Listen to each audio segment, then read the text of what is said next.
From the Library of Congress in Washington, D.C. Three fine gentlemen who were Navajo Code Talkers during World War II. Rather than spend a great deal of time myself talking, though, I'd just like to have each of them take 5 to 10 minutes, just talk about themselves, where they came from, how they came to be in this program, and then we'll kind of take it from there. My name is Keith Little. I'm from Crystal, New Mexico. Originally, I was from Tuba City, Arizona. That's on the western part of the Navajo Nation. And I was about a 15-year-old kid when we first heard about Japanese attack on Pearl Harbor. And I did not know where Pearl Harbor was, being in school, in a boarding school at Coronado Mission, Coronado, Arizona. And we were quite upset why that happened, because we knew nothing about the problem the United States and Japan were having at the time. And it was billed over the news as a sneak attack. So that made it kind of quite a resentment against the people that bombed Pearl Harbor. To begin with, we didn't even know where Pearl Harbor was. Being that the Navajo land was so isolated at the time, with hardly any outside contact, except for the people that they were running the school. But anyway, it took until 1943 for me to become 17 years old, so I could enlist with parental permission from my guardians. So I enlisted in Calif, New Mexico. They told me to run back to Fort Defiance and ride the school bus to St. John's, Arizona. From there we were shipped to Phoenix. So that's how I got into the Marine Corps, out of feeling of the way the bombing of Pearl Harbor kind of more or less built up a resentment that you had to do something to the people that pulled that bombing. So you had to feel it. In my own personal way, I felt that I have to do something. I have to somehow contribute. But at 15 years old, you were just a helpless person. You don't know what to do.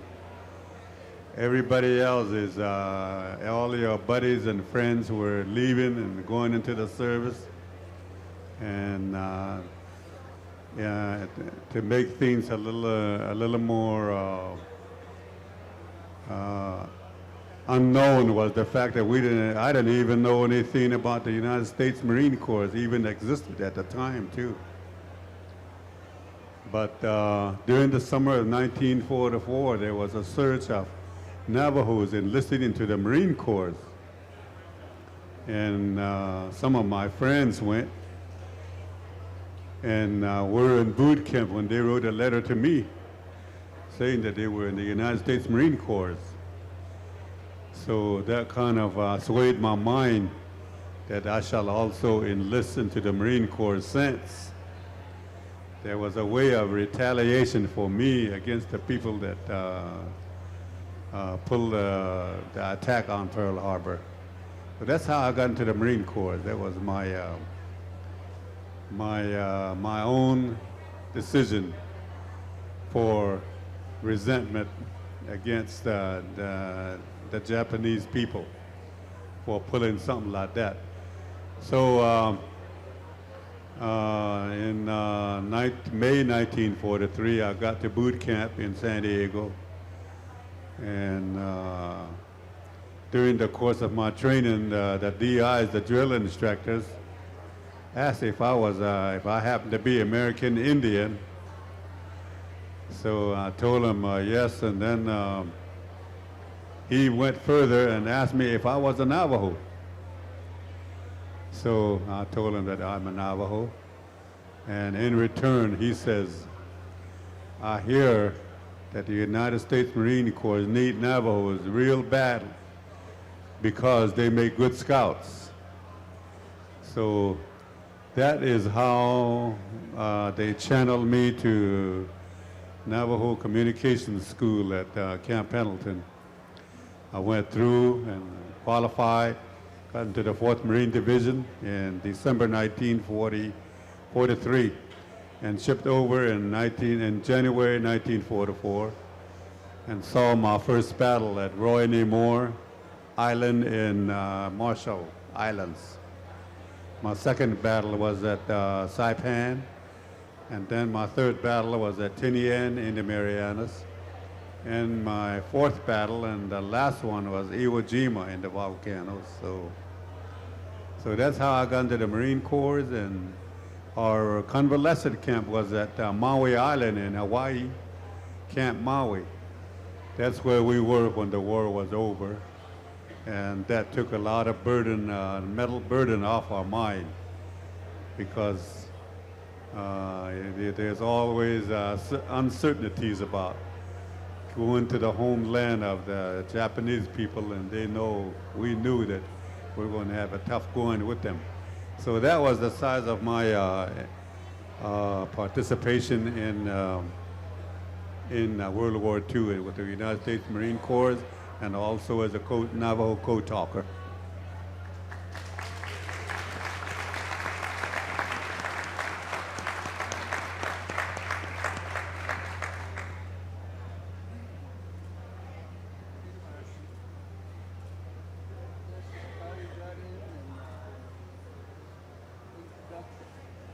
Good afternoon. He said everything I wanted to say. I myself was in a similar situation, being underage and having witnessed the sneak attack of December 7, 1941 of Pearl Harbor. And I'm Arizonian. They sunk the USS Arizona battleship, so that kind of got me angry. And I was only 15 too at the time. I was going to Albuquerque Indian School. During that summer, everybody went to war, that 1941, December 7th. Even this whole country went to war. All the things that we eat, a lot of things that were rationed, gasoline were rationed, and you couldn't buy more than a few pounds of steak because it was needed by the soldiers. And then there was a lot of manufacturing growing up all over this country, and that's where all of those that couldn't qualify to join any armed forces of the United States were going to get a job and work there making ammunition for the armed forces. And I got a chance to work on the railroad that summer, 10 hours a day. I was only 15 and a half. My older brother went to work first. He said he was 21 years old. When I got over there, I told him I was 22, and I got to work with just to get myself in shape to join any armed forces of the United States to defend this country. And so happened after that, there was things that were coming up, and I got to thinking about the Marine Corps because they said that was the toughest. And I prepared myself to take that challenge. And finally, I got in 1943 in May. I went to or it was 1942 during the Christmas vacation. We went downtown Albuquerque with this guy. He was eligible, I wasn't, so I went back in to recruiter and told him I made a mistake on my birth year. And I lowered the year, and then I became eligible. So that's how I got in to be a Marine. I went down to San Diego not knowing there was a Navajo communication school. When I finished the 13-week boot camp, I took an aptitude test to be a pilot. I passed it, but I had only finished 11th grade, so they wouldn't let me in. My next choice was artillery because that can do a lot of damage. By that time, they found out I was a Navajo, and they asked me if I was a Navajo. I said yes. After that, I'm not on my own anymore. They took me up to Camp Pendleton, Oceanside, California, where there was one barrack full of Indian boys and men. And that's where the Navajo Code Talker School was. So I joined with them, and I had to take that training.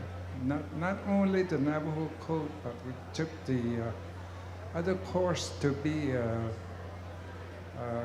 communication personnel. We had to learn Morse code, semaphore, blinker, plus the Navajo Code, which was mostly of memorizing our own language, but it was developed by the first 29 men that did the job, and we had to learn, memorize that one, so I did that with them. And one day they told us that they were going to give us a test for promotion to sergeant. And I made the grade, but I didn't get the stripes, so I got sent overseas with 30 other men, which was 4th Marine Division. And he was one of them. And that's how it happened. We hit Marshall Islands first and then came back to Maui, second biggest island in Pearl Harbor. That's where we maneuvered with the replacements. And all the Navajo Code Talkers in 4th Marine Division were brought up to my company, 4th Signal Company, where they had a big tent, and that's where we did our practice at Navajo Code. And if we had any problem on the previous battle, that was where we corrected, because we wanted to make the code to work very, very fast without any mistakes. We had to do that every day. And so after that, we went and hit Saipan, which took us, I think it was 3 weeks, and rest there on Saipan after we deliberated the Micronesian people that were captured there. And later we went across down southwest to Tinian, where we didn't have much problem because the Japanese were doing banzai. Formed like old cowboys and Indians form a line behind the hill and come over shooting, and they just picked them up.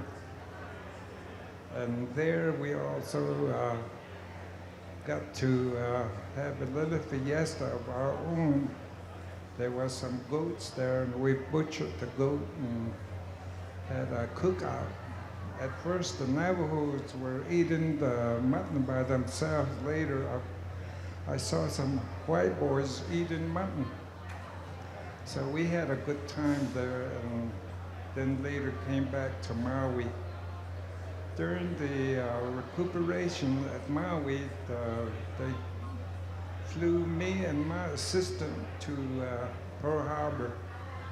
And there we found some other instructors from the Marine Corps Division that were brought from other islands. I don't exactly know where, but 5th Marine Division was on the Big Island. So that's how we put together our communication with correct problems and made one book to use in the next operation, which became Iwo Jima. And when we was going to hit Iwo Jima at the briefing, they said that it was going to take 1 week to take that island, a small island. So we hit the next day and stayed there for about 32 days. And that is about the size of my experience in the war. They called the 4th Marine Division the fightingest division in the South Pacific. And I kind of think our general was a Republican.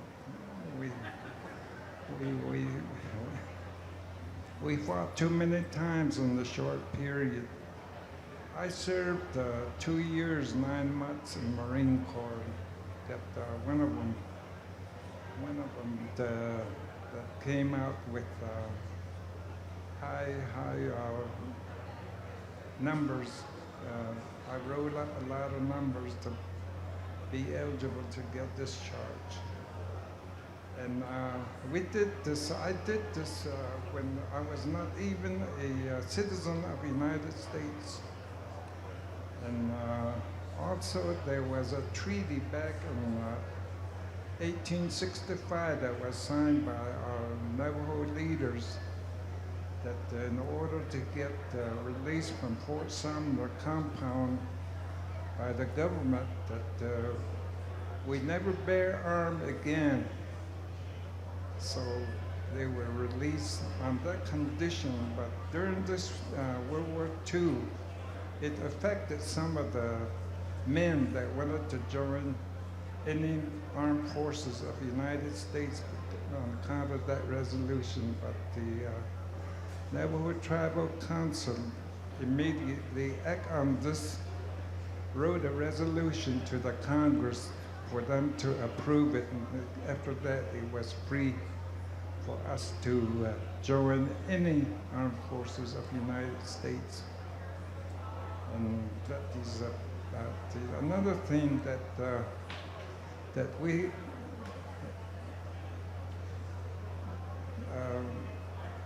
didn't like, me for instance, I didn't like being told at the schools where I went not to talk my language. We were forbidden to talk Navajo language up to World War II. And here, let's see, what it did for the war is the language, the Navajo language. Now it is emphasized that the Navajo language be taught at all schools on the Navajo reservation. And there were other things that the Navajo Code Talking did for the Navajo tribe that opened the doors to some of the things that we couldn't do or couldn't have before that war. The United States government was trying to separate us from our reservation. They had plans to send us out on relocation. A lot of us took advantage of that, but we all came back to the Navajo reservation, try to stay with the culture. Thank you very much.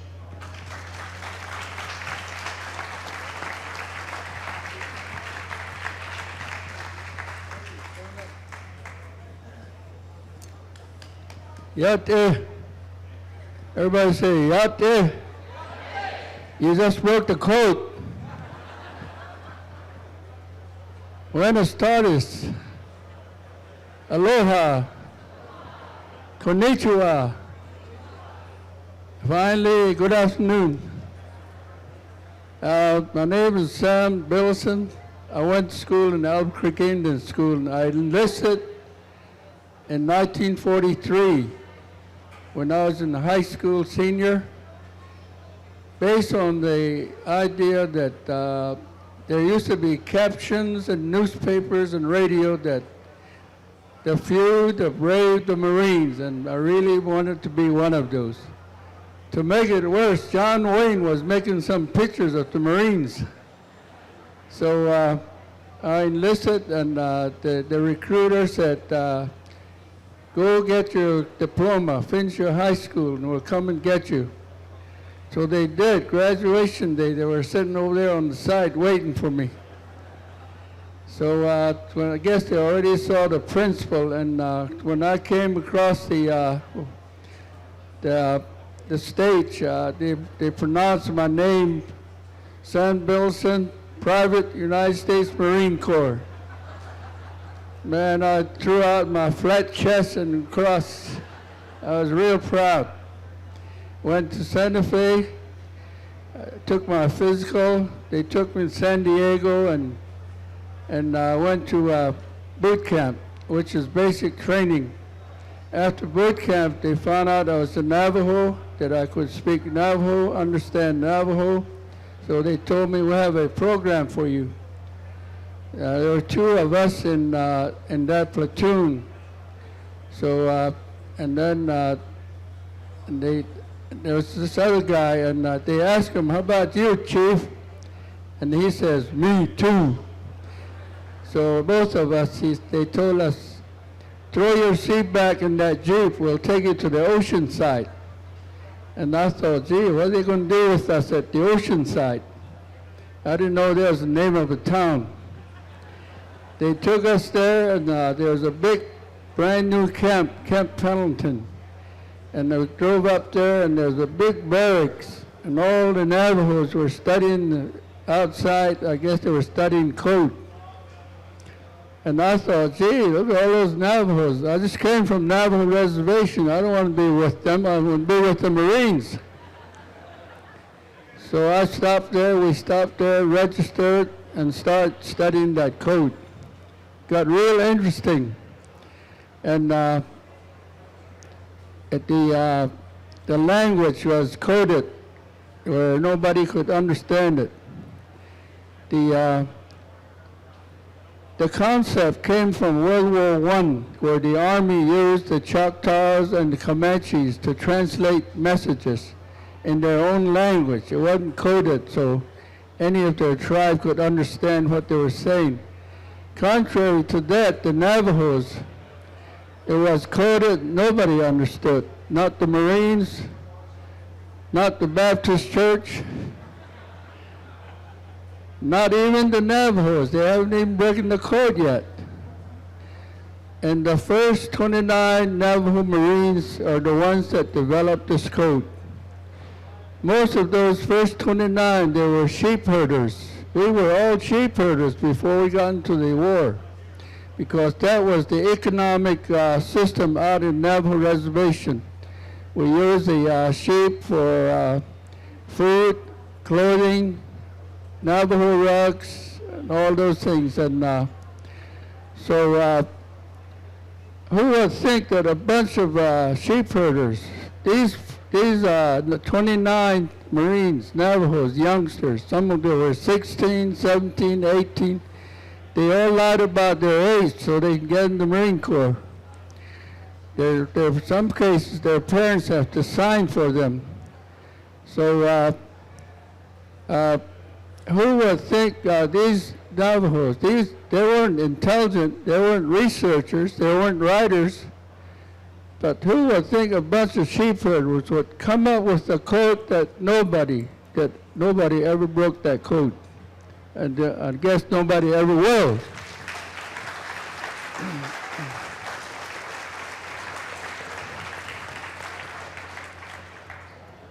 I was thinking maybe only the sheep might find out. So, and then that, when the first Guadalcanal was the first island that the Marines landed on. By that time, the Japanese have taken all of Eastern Asia, Philippines, Borneo, and Solomon Islands. Guadalcanal was one of the islands in Solomon Islands. They took that and there were only 2 Marine divisions at that time, 1st and 2nd Marine divisions, and the first 29 Marines were in those 2 divisions. During the process of the war, Navajos keep coming in, being trained. The Marine Corps keep developing the divisions. At the end of the war, they finally had 6 Marine divisions. But Navajo Code Talkers were in every division of the Marine Corps, and they were assigned to artillery, infantry, tanks, headquarters. Some were assigned to Air Force, some were assigned out in the ships. So Navajo communication was crisscrossing throughout these campaigns.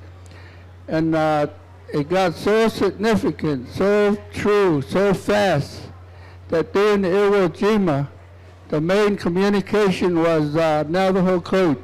Can you imagine that? I can't. And this Navajo Code was top secret right from the training.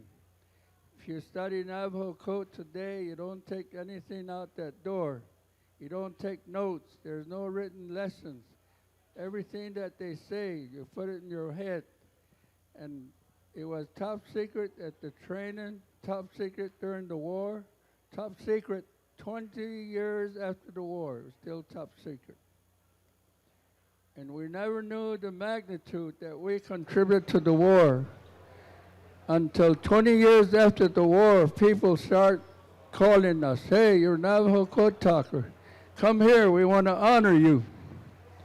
We thought, gee, what do we do?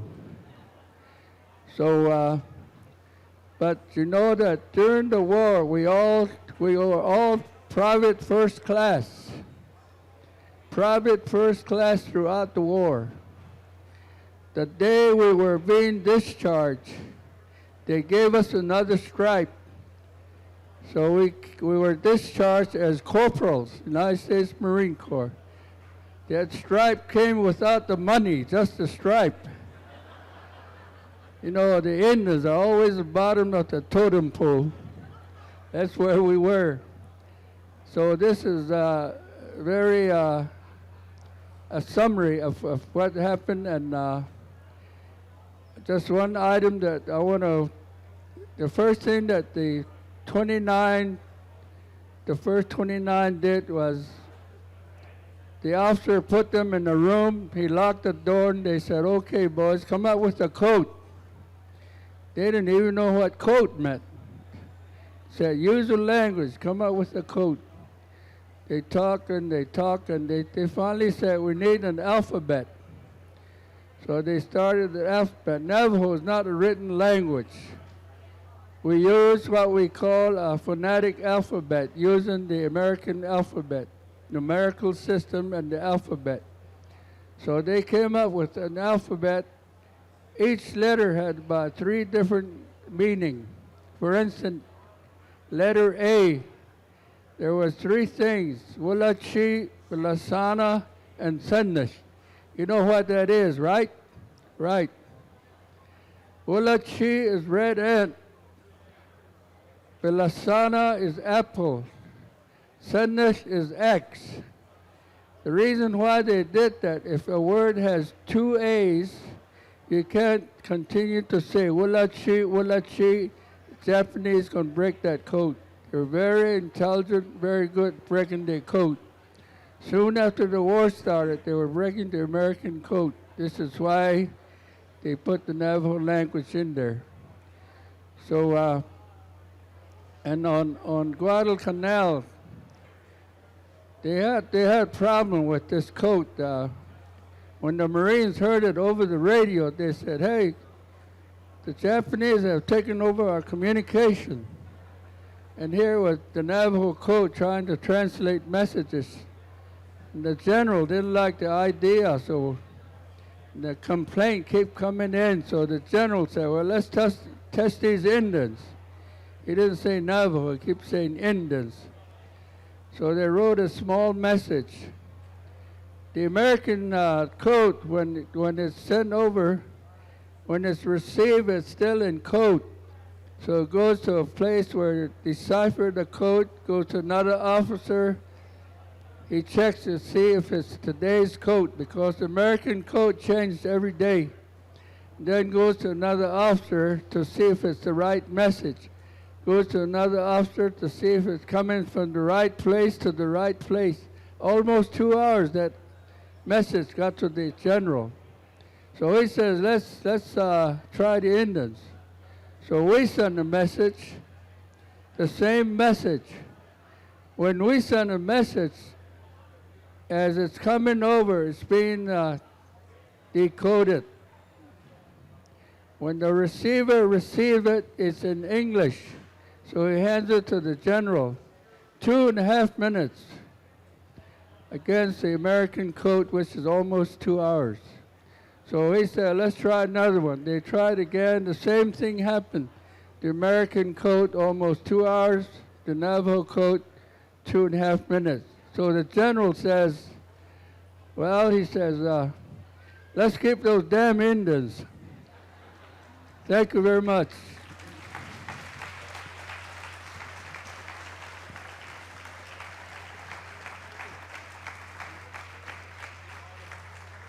So the Marine Corps did an actual test under combat conditions, as he said, found out that they were way faster and much more accurate than the other way of doing business. So that's the story. Now, what I'd like to do is give you an opportunity to ask these gentlemen some questions. So does anybody have a question in the audience?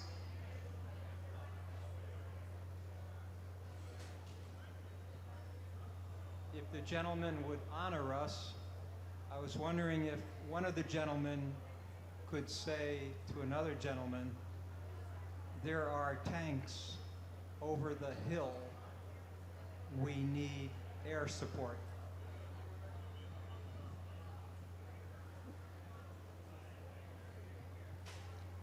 There are tanks over the hill. You want me to tell you that? In the Navajo Code, tell your friend, there are tanks over the hill. We need air support. I can't do that. It's top secret.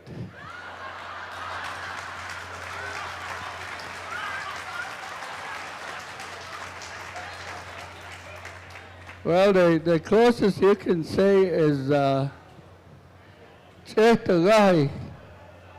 See, that's what was the last word? Air support. Work city.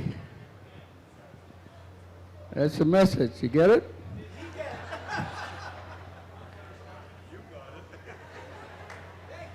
Good question.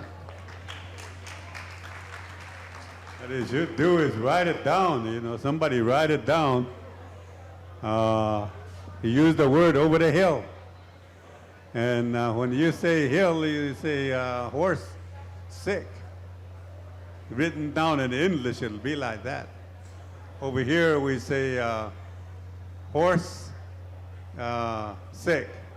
See, that's hill. That's a hill. And he says, over the hill, there's a tank or something. Next question. I'd like to thank the three of you for your service and helping us win that incredible war. Appreciate it.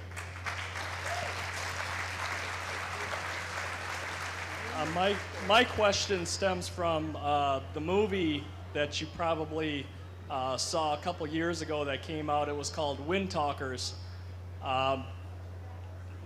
Were any of you involved in helping the making or giving any consulting to that movie that was made? Yes. when John Woo and Terrence Chan came to our meeting at one time in Gallup, he presented us with that, making a movie for us. And we read the script, and we started to take out some funny things. And this had happened some years ago, about 30 years ago, with Ernest Greenberg production.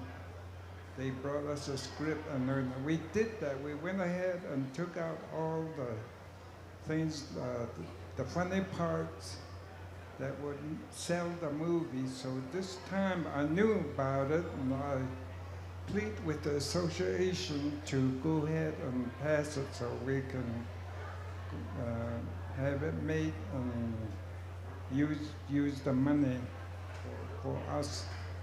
And we did get some money for scholarship, so I did have a part in that, to ask my comrades to go ahead and pass it, and they did.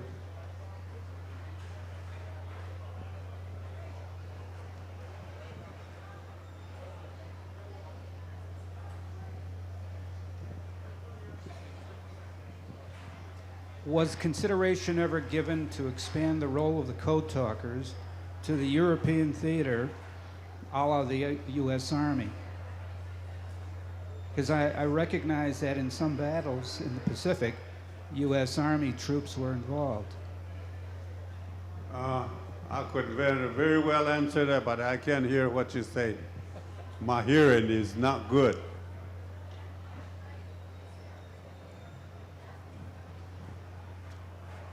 To know if you ever thought about using it for the Army in Europe. Well, we were in the United States Marine Corps, but we were not thinking of the Army. I guess the Army could have used it if they wanted to. The short answer for the Army is no. I understood that it was first presented to the Army General, and the Army General said, what the hell those Indians going to do? So they took it to Marine Corps General, who in turn accepted to try this language.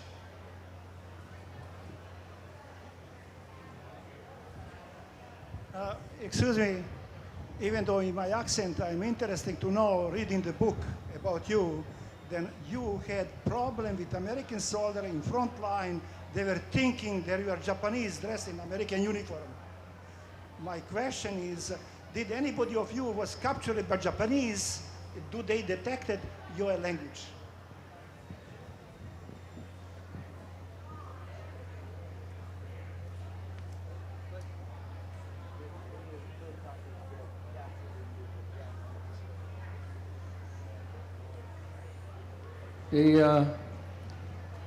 On Guadalcanal, one of the problems was that, you know, the Navajos, most Navajos are short, they're dark complected, black hair, some of them kind of have slant eyes, and they were mistaken for Japanese and they were thrown in the brick. But fortunately, they weren't killed or anything, because they sent a code talker to the brick, and they talk Navajo to them, and they tell them, no, he's a Navajo code talker. Get him out of there. We need him. So, but the enemy never captured any. There was no Navajo that was captured. There was an Army Navajo that was captured on Philippine Islands at Bataan. They took him to Japan, and they interrogated him, took all his clothes off. It was in the winter time. His feet were frozen to the pavement. He had no clothes on, and they'd give him the message. They'd say, tell us what this message says. And he'd tell them exactly what it says. And he says, it's Navajo, and this is what it says. And it didn't make any sense. Just like Mr. Little said, hill would be Shintatsa, which is H is, when you spell out the alphabet, H is horse. So that sa is ill. It's B-I-L-L. So combine horse, ill, change that sa. That makes hill, right? Right. So they took this guy and he told him it's Navajo and this is what it says. And eventually they gave up on him, put him back in prison. When the war was over, he came back. He came back to Tuba City, and some of the code talkers talked to him. They knew him, and he told the code talkers that I don't like the code talkers. They put me in trouble. Thank you.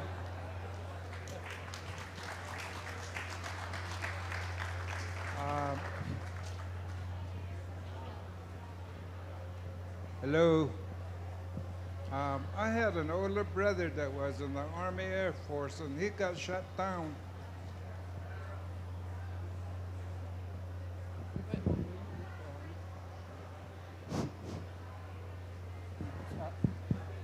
Is this mic on? My mic's on. Check, check. Where was I? I had an older brother that was in the Army Air Force, and he got shot down over Philippines during the time we were in the Pacific. And he told me one time when he found out I was a code talker, and said that they took him, when they found out he was a Navajo, they took him to the radio room. Over there, they put a wire around his head with a tourniquet on the side. And they tried to, he did copy everything that was said over the air. And they keep turning the whatever till he passed out. But he said he never could broke the Navajo Code those years. He didn't tell me much about it, just a little bit, and 2 years later he died.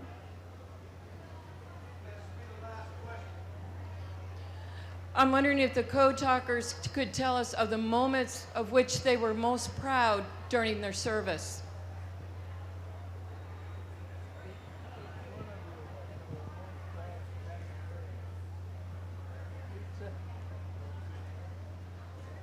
Sir. What did he say? We want to know what you were most proud of in the service. There were two things I was most proud of. One was defeat of the Japanese military.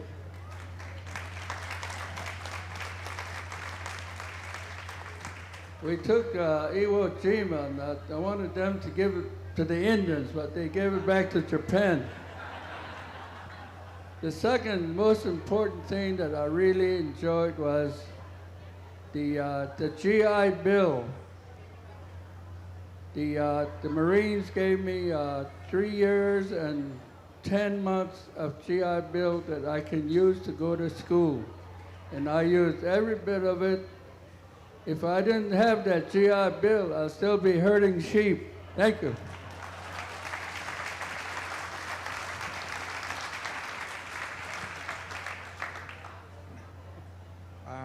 For me, it was getting promoted by my grandfather, because when, as a Navajo going to war, I was blessed with a ceremony by my grandpa. And the night he was going to bless me to go to war, he reached over and touched my arm and he said, "Grandson, you're still a punk. You haven't caught a coyote pup," he said. And I didn't know what it was, a coyote pup. So I told him, "That's all right, Grandpa. There are probably some on the way I could catch." Here, the coyote pup in the Navajo language is like you people talk to your son about birds and bees. So when I got discharged, I came home, and my father was home, and he did some pleasant things for me before I could hug and shake hands with my relatives. And that night, my grandpa, the same one, came again to bless me and shoo away all the bad things that I have gathered overseas. And this time he said, "Grandson, you are now a man," he told me, "and a warrior." So I got promoted by my grandpa, and him and his brother, another grandpa, they asked me questions all night, almost. And I had to tell them everything I did while I was in the service. And after all that talking, third degree, they went and shooed away all the bad things that I had brought home.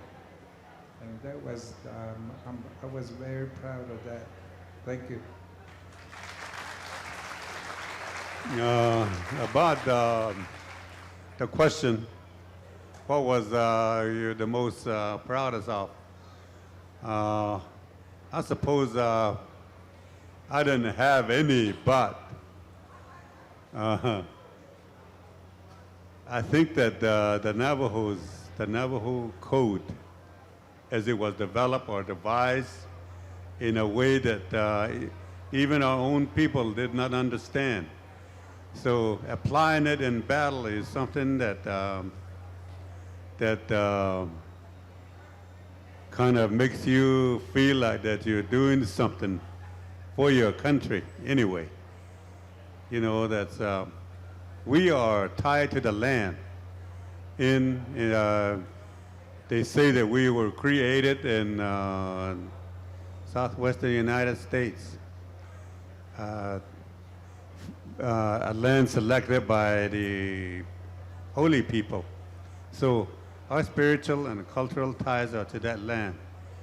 And on it, our people live the way we live. The white people say we're poor, but that's a way of life. Because we do what we like to do. And they were not starving, although it's just a way of life that they live in, that the mainstream American don't understand it. When they look at a Hokan with no water, no running water, no facilities of any kind, they say that's a poor way, that's poverty. But in our way, that's a way of life. So you feel like you protected something, you know, with the love of your land, protection of your land, and your spiritual way of understanding that you are a product of the earth, so that you live on. So that is that I think is the most important thing, value that I purposely try to see that my people will be free, like we talk about the freedom. And a lot of people talk about it and they don't understand it. But when you live it, it's another thing. Thank you. That's all we have time for today. If you are a veteran of any conflict, you should tell your story for this program. And if you know a veteran, you should encourage them. And please take a minute and join me in thanking not only these gentlemen, but all who served the country in time of conflict.